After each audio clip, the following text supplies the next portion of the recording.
dear students, have a nice day. I hope you are quite well and energetic. Today we will study about the fundamental unit of life. Fundamental unit of life, cell. पिछले video में जो है इसमें 3 parts of cell इनके बारे में बताया गया था। तो जो साइटोप्लाज्म है, साइटोप्लाज्म में सेल ऑर्गेनेल्स होते हैं। साइटोप्लाज्म में सेल ऑर्गेनेल्स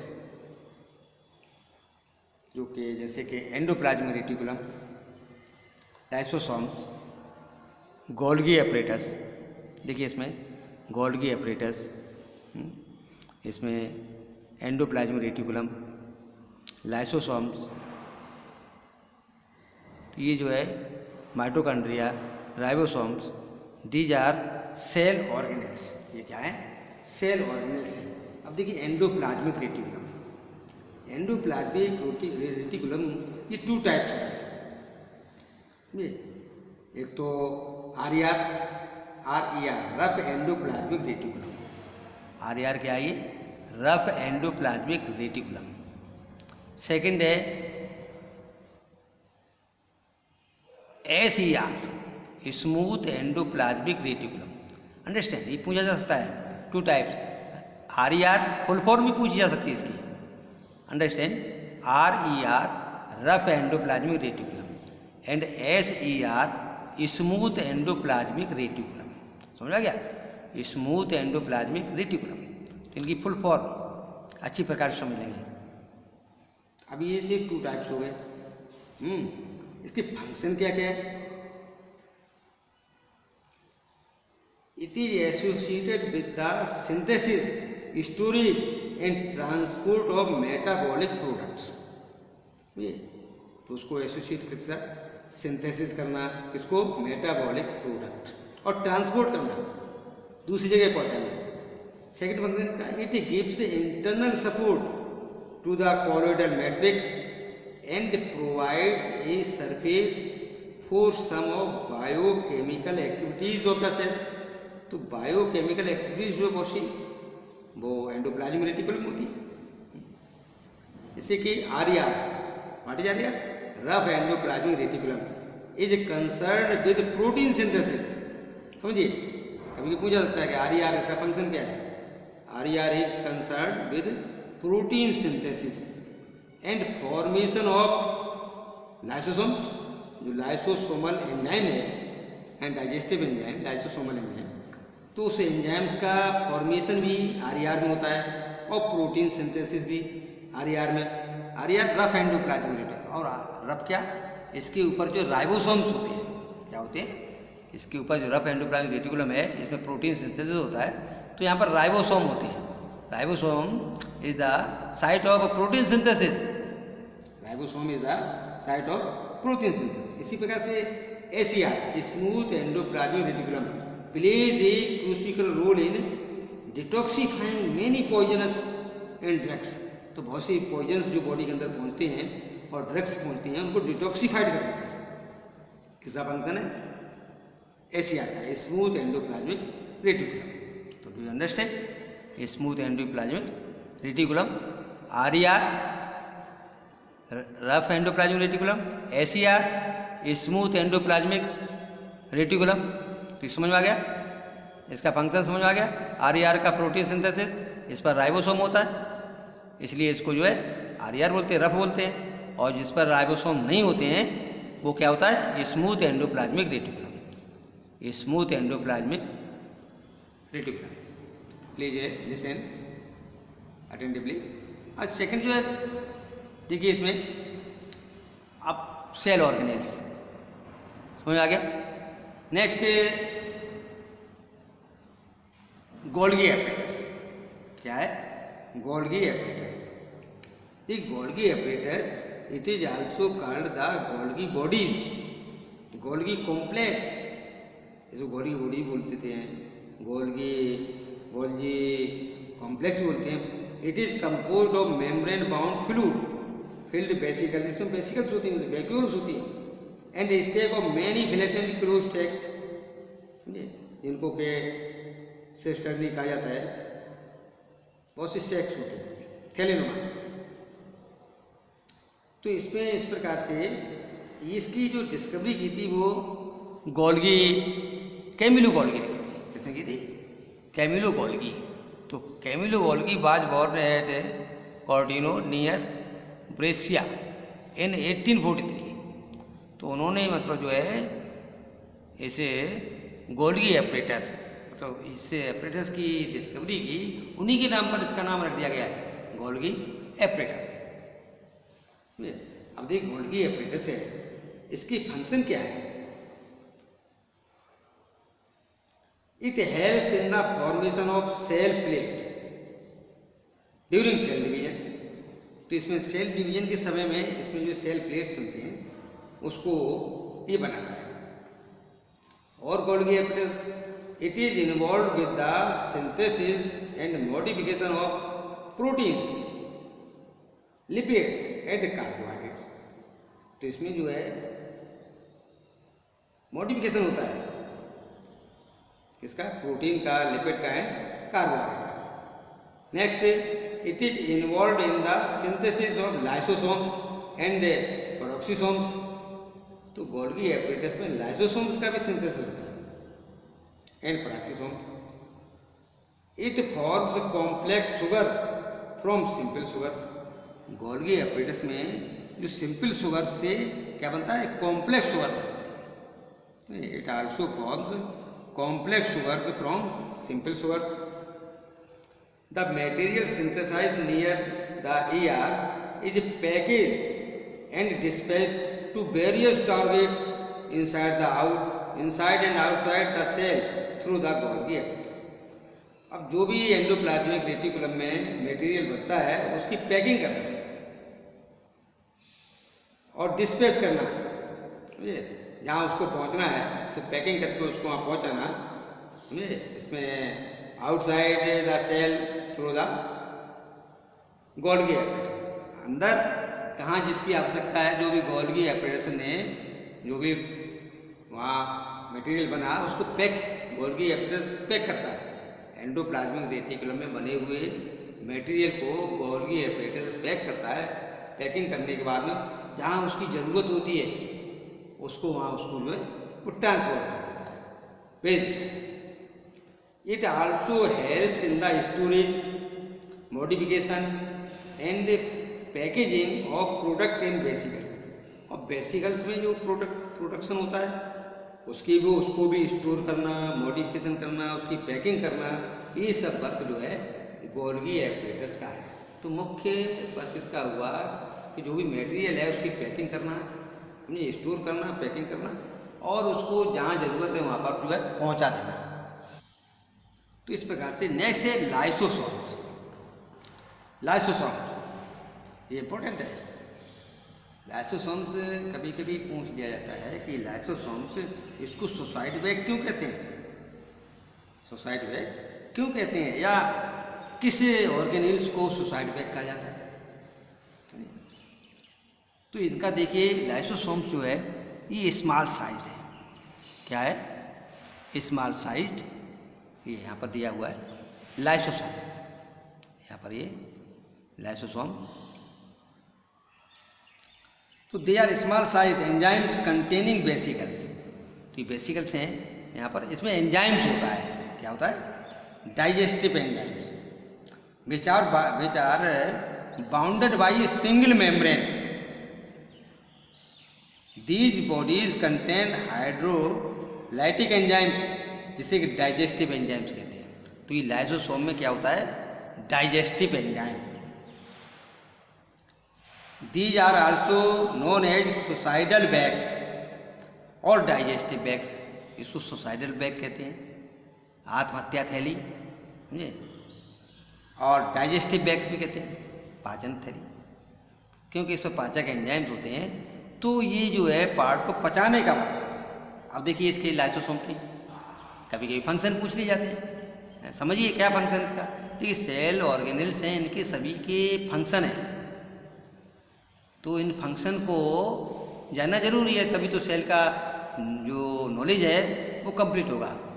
तो lysosomes they help in intercellular and intracellular digestion of food particles.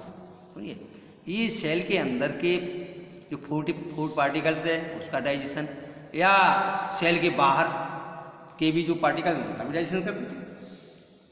They cause digestion of worn out cell organelles.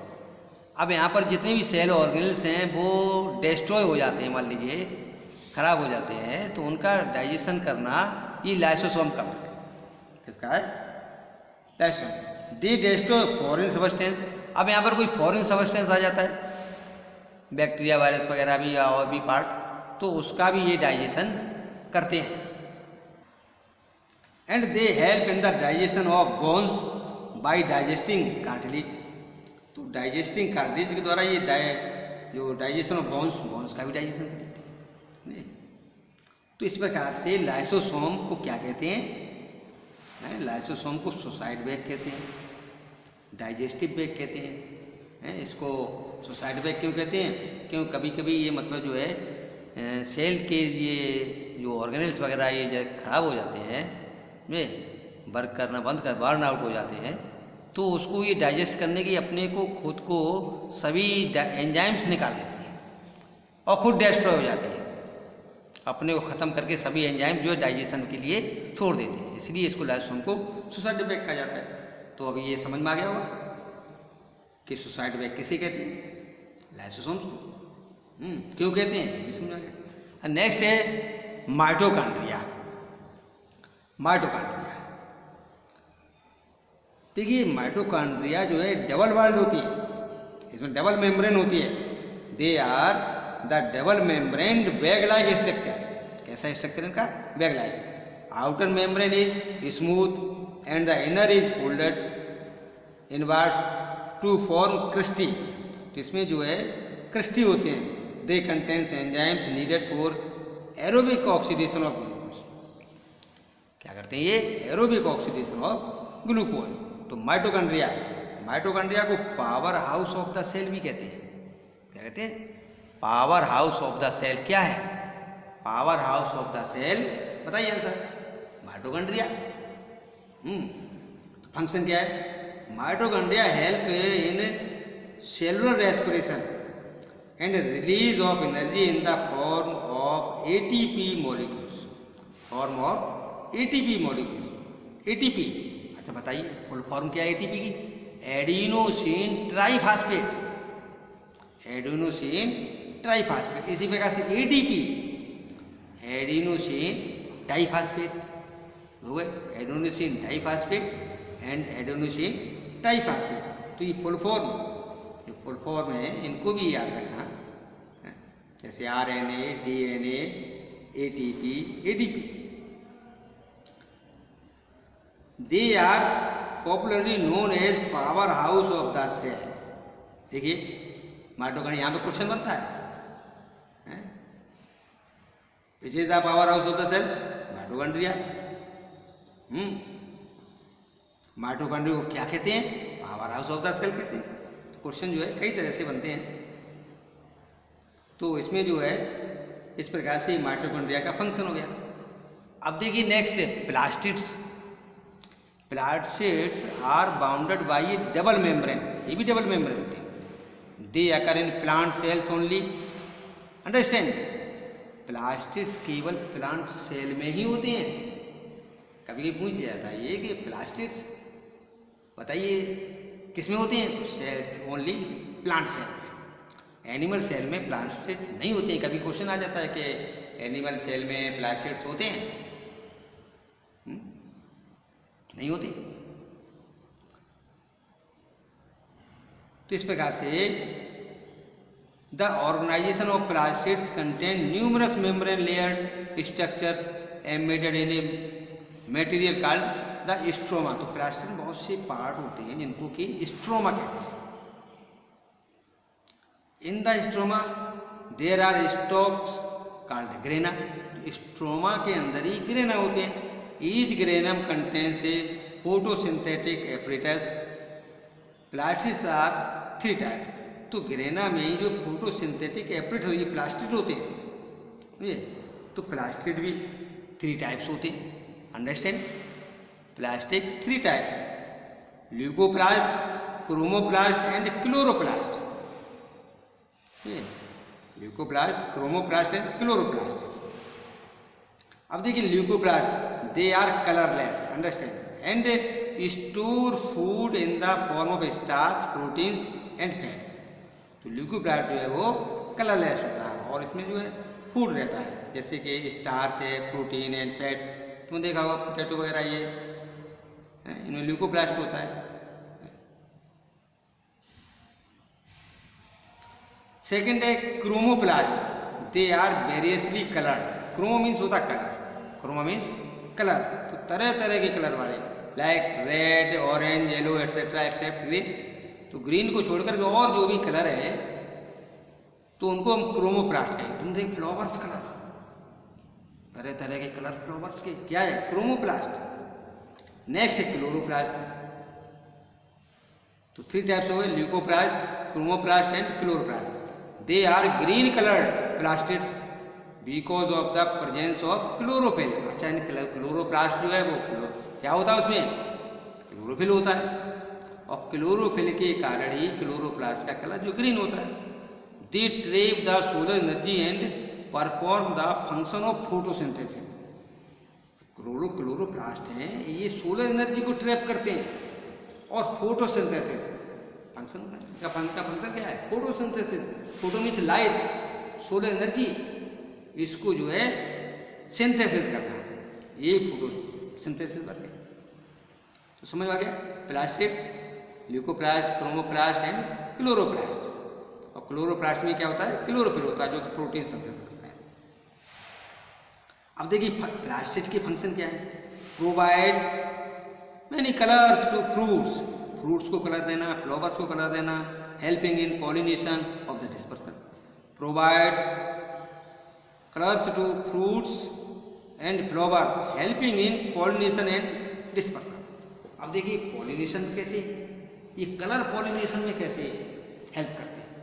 देखो कलर के कारण ही जो कीट है, इंसेक्ट है, ये फ्लावर पर जाकर बैठते हैं, कलर से अट्रैक्ट होकर फ्लावर बैठते हैं, उनकी स्मेल से अट्रैक्ट होकर, और वहाँ से जो है पोलन ग्रेन्स दूसरे फ्लावर पर पहुँचते हैं उन्हीं इंसेक्ट के द्वारा।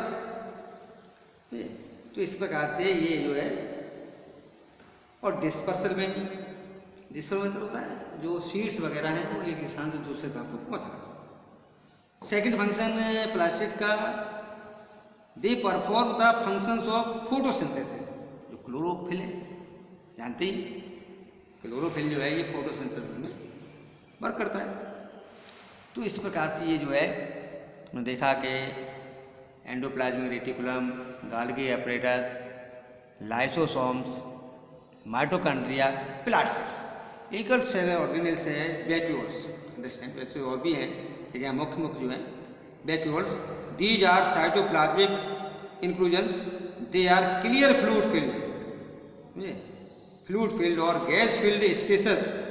The vacuoles is covered from outside by a covering called tonoplast. देखिए वैक्यूल्स पर जो कवरिंग होती है उसको टोनोप्लास्ट कहते हैं। In animal cells vacuoles are smaller in size and lesser in number.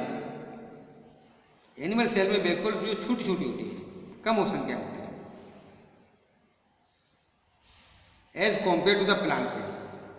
In plants they are constitute of cell shape, while in animal cells they do osmoregulation। इस प्रकार से जो है osmoregulation होता है। तो ये इस वीडियो में आप सेल ऑर्गेनेल्स इसके बारे में जाना। नेक्स्ट वीडियो में इसके अलावा और भी मतलब जो है बताएंगे। तो इसको चैप्टर की रीडिंग करेंगे, रीडिंग करते हुए उसको अंडरलाइन करेंगे और साथ साथ जो है वो कुछ इम्पोर्टेंट क्वेश्चंस वगैरह उनको भी सिलेक्ट करेंगे, नोटबुक पर लिखेंगे और क्वेश्चन मेकिंग नॉलेज, क्वेश्चन बनाना सीखिए, लर्न क्वेश्चन मेकिंग। ठीक, तो इसको अच्छी प्रकार से तैयार करेंगे, ध्यान से अपना नॉलेज बढ़ाएंगे, ग्रो योर नॉलेज। ठीक, बेस्ट ऑफ लक। ये चैनल अभी तक सब्सक्राइब नहीं किया तो सब्सक्राइब करें इसी प्रकार के वीडियो पाने के लिए।